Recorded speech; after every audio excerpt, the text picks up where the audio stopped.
Hello, Eagle fans. This is Calvin Barnes from the NCCU Sports Network. Welcome to a new segment called Where Are They Now?, where we interview former student athletes and see how they're doing post-NCCU.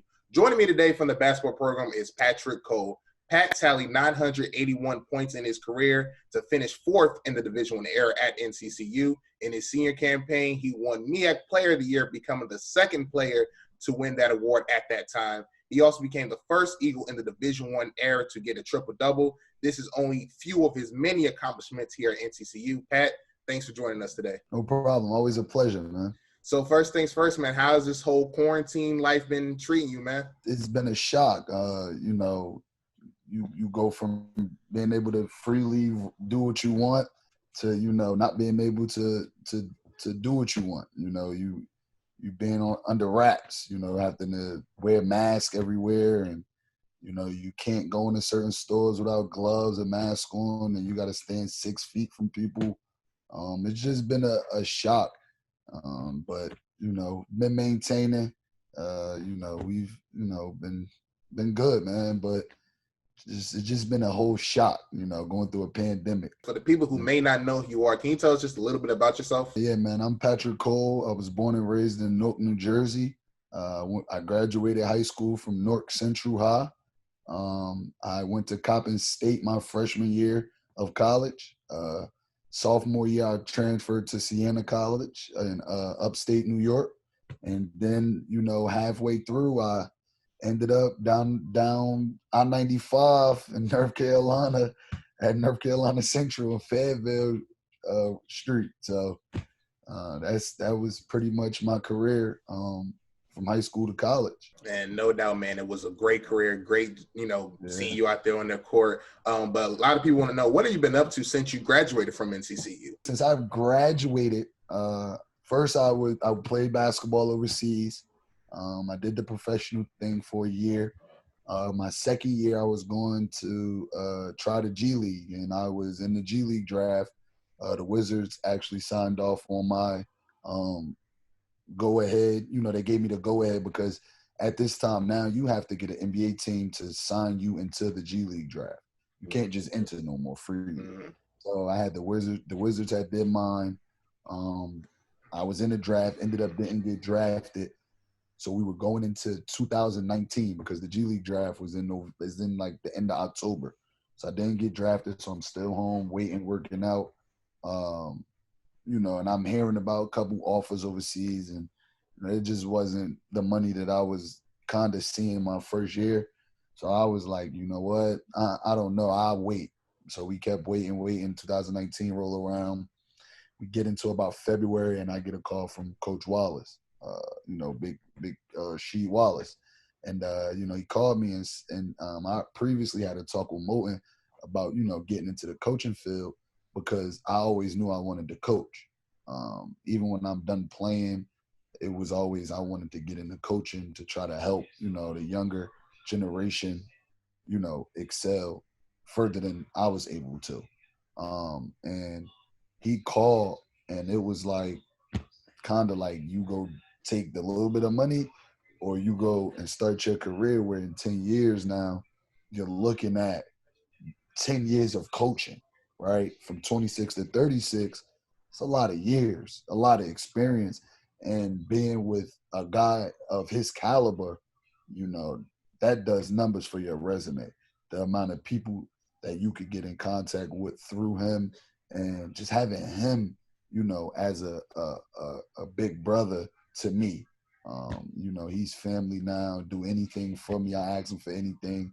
It's an automatic yes, nothing questioned about it. But, that's kind of how I got to that situation. It was more of a right timing situation, you know what I mean? And I couldn't be more happier with the decision I made. It's early in my career in coaching, so, you're going to take the bumps and the bruises and the short pay. But I know what can happen in the long run, and that's all I'm in here for is the long haul. You talked about you getting into the G League draft and everything, but then you talked to the coaching. So can you talk to us about that process of getting into it? Because, I didn't know this, and a lot of people may not know that you now have to have a team sign off. So how was that process like getting it with the Wizards to get entered into the draft? The process was crazy, man. I got a chance to meet the head coach from the G League Wizards team, Pop. Great guy, played for the Wizards. It's from, I don't want to get the wrong country, but he's from somewhere in Africa. He's a great guy, nice guy. He talked to me about a little bit about what they was looking for and, they team and what kind of guys the Wizards were looking for. And I talked to the assistants a lot. The assistants loved me, and it was like a call up to the Wizards, and they was just like, we know the kid, but y'all can go ahead and sign off on it. If he's on your board, like if he's a guy on your board of possibly being drafted in the G League draft. I had to go to, they had just opened where the Wizards practice facility is and where the G League Wizards play their games. And where the WNBA team play their games. Mm-hmm. They just opened that facility. And we got a chance to tour it and, got a chance to play in their practice courts. And it was a great experience, man. It was fun. I mean, I loved it. I met a couple guys out there, Kill Carr. I mean, everybody knows the Kill. I got a chance to meet him, great guy, hard worker. I got a chance to, see some guys that I remember. James Daniels led the nation in scoring my junior year when he was at Howard. He was, one of those guys that, it's hard to forget. He led the nation in scoring. You don't forget a guy like that. So, I got a chance to see him. He knew me. I knew him. We chopped it up, and now, we're brothers. So, I mean, it was a dope experience, man. It was a very dope experience. Let's talk about your playing days at NCCU. What are some of your favorite highlights playing at NCCU? One of them was when we played A&T at the crib the first time. That was pretty dope. Before that game, after that game, I'll give the credit to John for the reason why I shot so well. And the reason why it was so dope is because that entire week, my preparation was I refused to lose to them like we did last year. We were swept my junior year by them. And I just was like, there's no way we're doing that this year. So the week of preparation before that, game was just locked in, hours after practice, game day, shoot around, maybe an hour and a half. John stayed with me to rebound for me, which he didn't have to do. After the shoot around, right before the girls, came on to do their little spill or whatever. And I ended up hitting I think 8 threes that game, something like that. Ended up with 27, 28 points.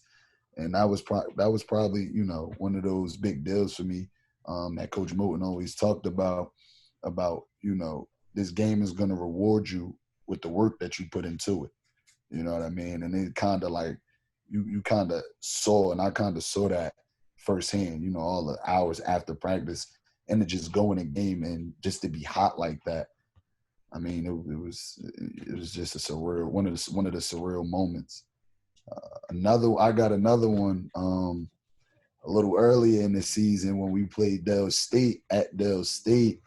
Yeah, I kind of messed that one up. I should have ended that game with about 40 points, but that was the game. The fam came up and got to come up and got a chance to watch me play. And I think that was dope and amazing. And I don't think I disappointed them with the performance that I put on. So, I mean, I hope I didn't disappoint anybody. But I mean, 21 in the first half.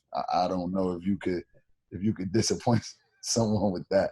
But that was a pretty dope experience having my girlfriend's family and my family come up to see watch me play. At Dell State, and that was another dope moment my senior year in the senior night game. I had a couple of assists that game that were pretty crazy, and I don't know if people caught on, but one of them, I bounced past through one of the players' legs to Delvo for the layup. The other one was I caught it, tapped it, and lobbed it straight to Delvo for the dunk. And obviously the other one was the tap behind the back pass to Devil again for the dunk. A lot of my game, again, Magic Johnson is my favorite player. So a lot of this stuff and the kind of passes you see me throw are like Magic-esque passes. You know what I mean? Like they favor Magic so much, and I've watched so much of Magic Johnson. It's like that's just, you know, how I pass the ball. It's not like I'm saying like, oh, let me throw this no look because it's cute. It's just I'm doing it because I'm trying to throw the defense off, and I know where I'm going with my pass.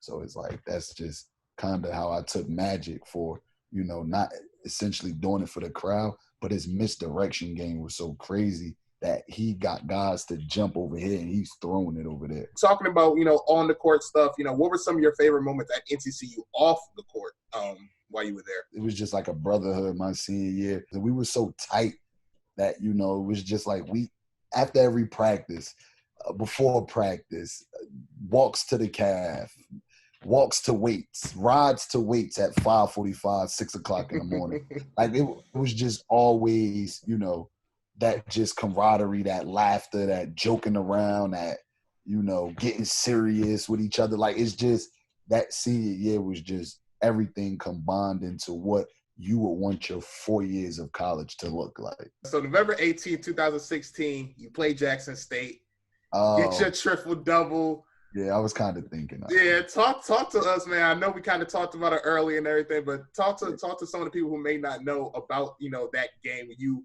becoming the only Eagle in the Division I era to get a triple-double. That just comes with who I am. You know, it just comes with the kind of person I am, the kind of player I am, you know, always being selfless. You know, because I think the triple-double was like 14 points, 11 rebounds, 10 assists, or something to that effect. I just feel like it was more of just who I am. That's just been me. You know what I mean? It was like I was so close to other triple-doubles that I don't think that would have been just the one we talk about, right? Because if you go look at some of my other stat lines, LSU, I was 1 assist short from a triple-double.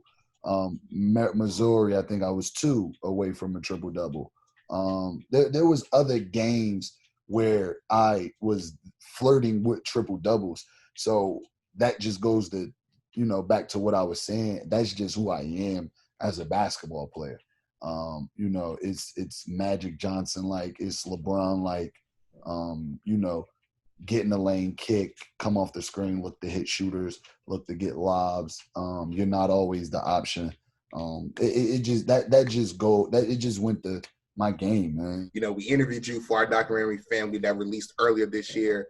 What was it like going back, seeing it and seeing the development of this program that you had a great deal and a great hand in developing this program to where it is right now? Hey, man, I know Coach Moten like to give, you know, his props to his players, but as he give his props to us, we got to give it right back to him. Without him, without the vision of him wanting to go Division I, right? Without, you know, them calling him and him accepting, you know, the job. And he talked about the conversation he had with the lady that was his mentor that told him to accept the job because he wasn't. You know, you just got to take your hats off to him. He's done a great job with installing great values of just everyday life, because life and basketball go hand in hand. And Coach Moten, everything he talks about is life, you know, because when you think about it and sit down and look at it, it's like the stuff he's telling me about life relates right back to basketball. You know, if I can't trust you with my kids outside of this, what makes you think I trust you with this basketball in your hands, right? So it's like it's just things like that go hand to hand. You know what I mean? If I see you just out here not caring, what makes you think in life you're going to care about anything else?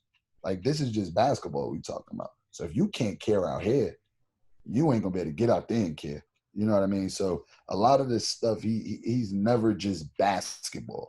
It's always about life after or life, what you're going through right now.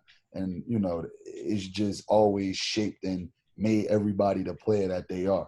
Right, so every player and every team, because every team he coached wasn't the same, but he won with so many different teams because those values stayed the same.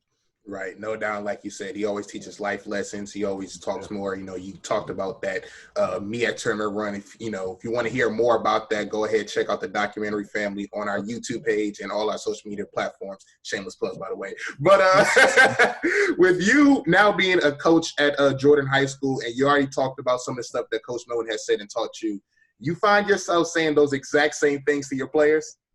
Yeah, some of them, man, I can't lie. Like, so I found myself thinking that, like, I just be having to catch myself because I laugh a little bit. Because I'm like, dang, I sound like Moten. Because it's like some of the things I see on a high school level is just like I used to do as a player. But it also allows me to be able to just talk to them. You know what I mean? Because it's like I already seen it. I know I did it. So I'm able to have a conversation rather than to just ridicule. You know what I mean? Like I'm able to ask, hey, why did you think he was open? Like that, you just turned it over. So if you like, if you got to read the defense, just little conversations like that instead of just, oh, you turned it over. Come sit next to me. And then you never tell a kid or never get through to the kid or ask the kid or find out why he did what he did. You know what I mean? Everybody's different, and some people see the game different. But if you could try to help them see the game better and see it somehow into how you seen it, because if I was successful at the Division I level, what I'm telling him can't do nothing but help him, right? So if I'm asking and trying to find out why he threw that pass, now I'm going to help him and talk them through, why that wasn't a good pass instead of just yelling at him. You know what I mean? Obviously, do yell, but it's a lot of teaching within. You know what I mean? The yelling is just come with the territory of wanting to win, high intensity, but a lot of it in practice and a lot of off the court film watching, film study, a lot of that stuff is just teaching. And that's what I got from Coach Moten because, a lot of the times my senior year, it was more conversation with him. You know what I mean? It was more junior year, because I just talked to Coach Moten. The crazy thing is a couple of days ago, he was just telling me he was talking to his coaches. He was telling them, man, 4 years with Pat Cole, 3 of them probably would have led the nation in whatever he wanted to. Probably would have broke every record here. But junior year was the mold year where freshman year would have been his mold year. Then sophomore, junior, senior year, he'd have went crazy. He said the same thing. Your junior year was the mold year, and your senior year, you took off crazy. So that's what the conversation was. It's like, the mold year is always first because everybody's not susceptible to learning accountability. And that's hard, even right now, to accept the stuff that you do wrong. Nobody's trying to hear that. You know what I mean? So trying to get these kids at 15, 16 years old to understand stuff that Coach Moten was telling us at 18, 19, 20, 23 years old. Right. It's a little challenging sometimes. But it's been working. It's been successful. So I definitely find myself, kind of a spitting image of Coach Moten in a way of the values that he installed in us. What is the difference with Coach Moten, in their coaching styles between Coach Moten and Rasheed Wallace? Oh man, my big dog. He's more of a spirit guy, man. When I say spirit guy, he just make you want to just run through a wall. You know what I mean? Like he wants you to go all out, and he does a great. He's gonna be, if he sticks with being a high school coach. I'm mark my words, man. He's gonna go down as probably one of the greatest. And I say this because if you get kids in there to understand really who he is and how he is, he's the most loving guy off the basketball court. He's the most fierce competitor. If you can grasp those 2 things at the high school level, you're going to win. Because at the high school level, high school coaches aren't building programs. They're just coaching high school kids, right? So what he wants to do and what I want to do is, I come from winning. Obviously, he's won at the highest level. We're not coming here to coach to be losers. It's impossible. We don't like losing. We felt like even this year we lost too much. Man, I'm not having coaches meetings and we in there, you know what I mean? Because, we're trying to get through to the kids, and they did a great job this year, 11-13 at the 7-19 season, 1-9 in conference. We go 11-13, 7-7 in conference. I couldn't ask no more for them kids. They did exactly what we asked, and they were beautiful all year on and off the court. I take nothing away from them. But like I told them, that was year one of the foundation, and all of you guys are coming back. So now we got to keep building. As Coach Wallace told, we both, tell him the same thing, and that's why me and him work so well. But it's like coaching with him, he's more of like a guy that's just gonna make you play extremely hard. You know what I mean? Like it's just understanding that playing hard, playing smart, and always playing for your brother. Those is his 3 core values. With you now being an alum of NCCU, what are some of the things that you miss about the Nest? Chicken Wednesdays, man. I miss Chicken Wednesdays. Chicken Wednesdays was the best time, Everybody in the cab. You got the DJ sometimes. 10:40 break. And overall, man, I just miss all the friends and the love, man. Like, the campus was just, they knew who you were, but they didn't treat you like, if you was at Duke or UNC, like, oh my God, like you were treated like a regular student, you know what I mean? And I feel like that's the biggest thing when you play a sport. Sometimes we don't want to be treated like celebrities or we this, that, and the third big man on camp. Like, we don't want to be treated just like a regular student sometimes, you know what I mean? And I think that's the best thing about the NCCU culture. No one treats you like they want your autograph every day. Like, you get treated like you're a regular student there, and that's what I really loved about it. Even when I go to class, like, there's no special privileges. There's no one seat that's mine, and nobody can sit there. I gotta sit. Like, you really are treated like a regular student. Like, and that's the thing I loved about it, because now in life, it translates into life, because now I'm not expecting nobody to give me any special treatment because I was Pat Cole and I did, you know what I mean? It's just like, I'm expected to have to work for my keep. And, that's the thing that I loved about NCCU. Being a fellow Eagle now, like I said, being an alum, what does that mean to you when you go out to the world? You let people know, I'm a graduate from North Carolina Central University. Oh, it's pride. It's pride, man. You wear it across your chest like it's tatted. You alumni of an illustrious school. You know what I mean? It's a beautiful school I get some people. Well, not now, but when I was going there, you get some people that really didn't know what Central was. You know what I mean? Some people like, well, where is that? What's NCCU? This, that, and the third. But now I go out and, that's all of Elmo and the coach. Okay, I saw the documentary. Oh, I seen that. Oh, NCCU. Okay, yes, NCCU over by them. It's like it's grown, as a whole. So it became something like, wow, people really don't know about this. Oh no, I graduated from North Carolina Central University. You know what I mean? It's just that proud moment of being an alumni. So if you had to tell a few things to a young student athlete at NCCU, what would they be? Listen, man, because when you leave, man, it gets real. And I know Coach Moten is probably telling y'all that as we speak. But, if it's some young guys that playing and they in the program right now, my thing to them and my only and biggest thing is to open these 2 and to close this 1, because the stuff he's telling you is real and it's 100% authentic and it's not fake.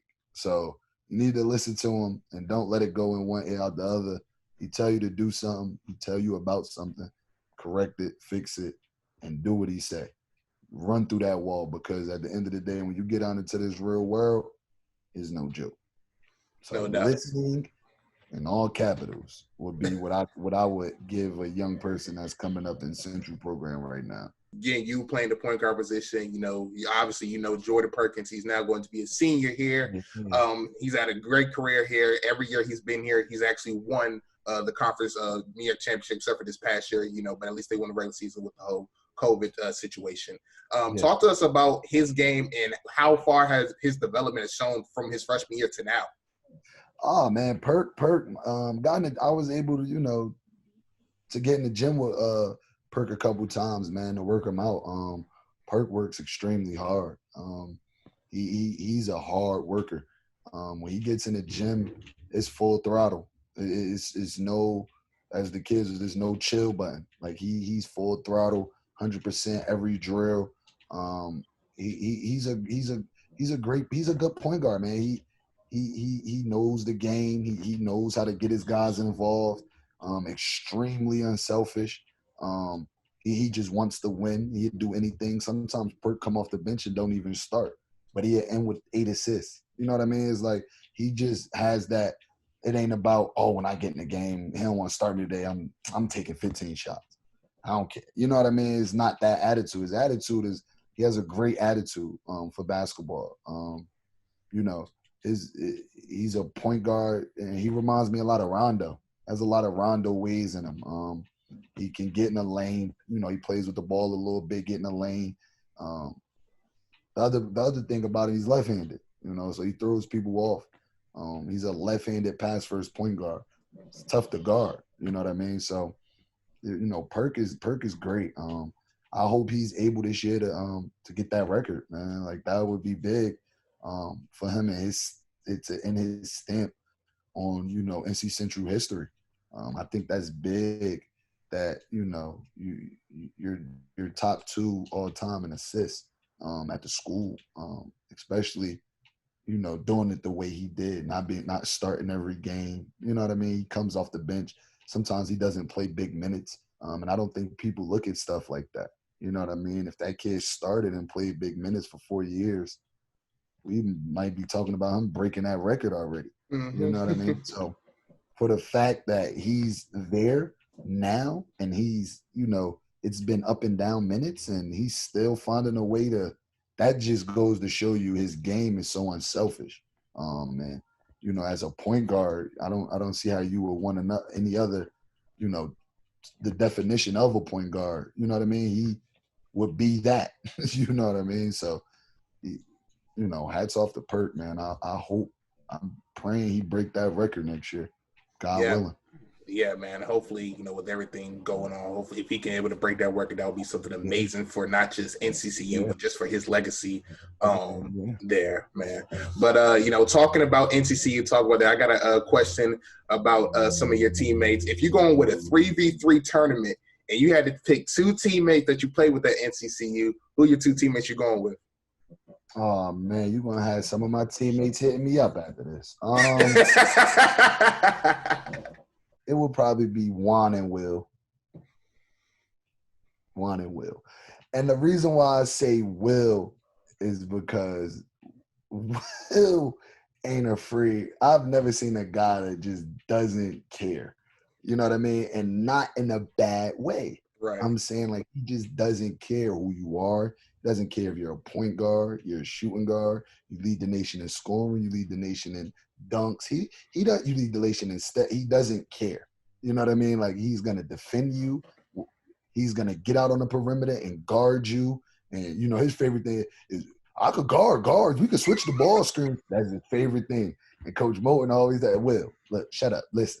You know what I mean? But Will just has that attitude like, man, ain't nobody scoring. You know what I mean? So it's hard to not want to play with a guy like that. I don't care how crazy Will is. I always told Will that, man. Like, you a big piece to how this is rolling, man. You the anchor. You make my job easy, man. All you telling me all I gotta do is get by this guy and just throw you the ball up? Oh, I could do that 12 times a game. That's easy.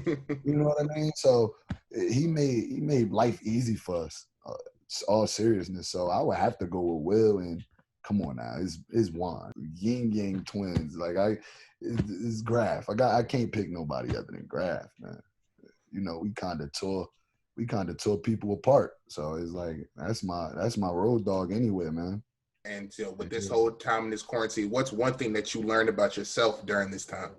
Patience, man. I learned that I could have a little bit of patience, because you know, through this quarantine, you can't just get up and do what you want right now, right? So you have to learn that, you know, like God said, patience is a virtue, and you need you know patience with people, patience with everything. Just, you know, learning to be able to to be patient and, try to see things, through somebody else's eyes. A couple last things, man. When you look back at your time at NCCU, are there anybody that you would like to thank? I want to start with rest in peace, Deborah Saunders White. She was definitely monumental in my growth at Central. Also, Dr. Ingrid, IAD, another one. ATN, she's no longer there, but she was there when I was there. I love her. And last but not least, the coaching staff, starting with Coach Moten. We'll have to thank him for even giving me, an opportunity to, bless Central with my talents and, being able to display, what I could have probably did for 4 years in that 1 year at Central, you know what I mean? Or 2 years at Central, because I didn't have a totally bad junior year, but it could have been obviously better. But, it's just, I would love to thank him and, everybody on the coaching staff, because, it was assistants, Coach Sharp. I talk about him a lot. He was monumental and, how my senior year played out, keeping my head on straight, giving me some high major tricks that he used when he was at Auburn. So, Coach Luke, I call him Uncle Luke. He came from Siena the year after I got there. And Uncle Luke, I've been calling him my uncle forever. He's really my uncle. So, Uncle Luke, I would like to thank him and just everybody, man. Like I just want to thank NCCU, period. The fans, the fans that I had, the great alumni that come out and support us, that came up to Norfolk, that supported us.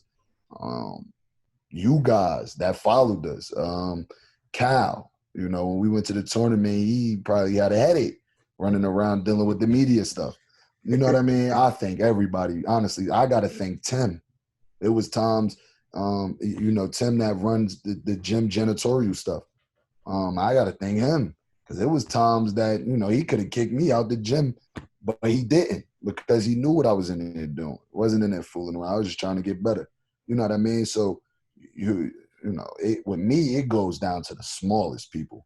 You have to think, you know what I mean? Because, they keep your head level, you know what I mean? And it just, was a great help throughout, your whole career at Central. So, I have to thank the whole NCCU, man, like, and just pay as much forward as I can, because they was just great in helping me become, who I am now as a coach. Thank you for everything that you've done. Last question. If there are 3 words that best describes your time at NCCU, what would those 3 words be? Hysterical, loving, and I want to say motivational. Mm-hmm. Those are my 3 words, man. Motivational, loving, and hysterical, man. Thank you again, Pat, for that, man. Again, thank you for your time again. This is the end of the segment, Where Are They Now?, where we interview former NCCU student athletes and see how they're doing now. Again, thank you again for your time, Pat. Thank you again to everybody watching again. And Eagle Pride, Amplified. We'll catch you next time, y'all.